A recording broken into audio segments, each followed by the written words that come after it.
कैंची धाम, जो उत्तराखंड के नैनीताल जिले में स्थित है, एक प्रसिद्ध आध्यात्मिक स्थल है जो नियम करौली बाबा के कारण प्रसिद्ध हुआ।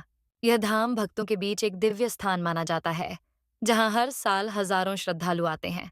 नियम करौली बाबा एक महान संत और सिद्ध महात्मा थे, जिनका असली नाम लक्ष्मी नारायण शर्मा था। उनका जन्म 1900 के आसपास उत्तर प्रदेश के अकबरपुर में हुआ था। वे बचपन से ही आध्यात्मिक झुकाव वाले थे और अपनी युवावस्था में ही गृहस्थ जीवन छोड़कर साधना में लीन हो गए थे। कहते हैं कि एक बार बाबा ट्रेन से सफर कर रहे थे, लेकिन उनके पास टिकट नहीं था। जब टीटी ने उन्हें बिना टिकट देखा तो उन्हें अगले स्टेशन पर उतार दिया गया। जैसे ही बाबा को उतारा गया, ट्रेन आगे नहीं बढ़ी।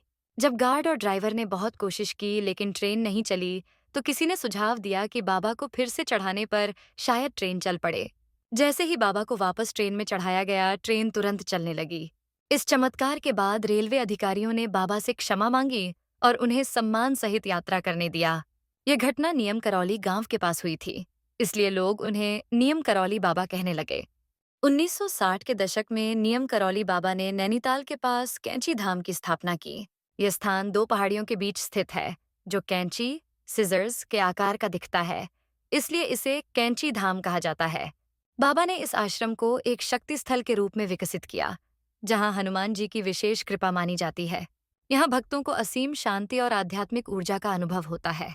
बाबा का मानना था कि हनुमान जी की भक्ति और सेवा से सब कुछ संभव है। 11 सितंबर 1973 को बाबा ने वृंदावन में अपने शरीर का त्याग किया। हालांकि उनके भक्त मानते हैं कि वे आज भी अपनी उपस्थिति से अपने भक्तों की रक्षा और मार्गदर्शन करते हैं। हर साल 15 जून को कैंची धाम में एक भव्य मेला और भंडारा आयोजित किया जाता है, जिसमें लाखों श्रद्धालु आते हैं। कहा जाता है कि इस दिन यहाँ आने से बाबा की विशेष कृपा प्राप्त होती है। अगर आप कभी नैनीताल जाएं तो इस दिव्य स्थान पर जरूर जाएं।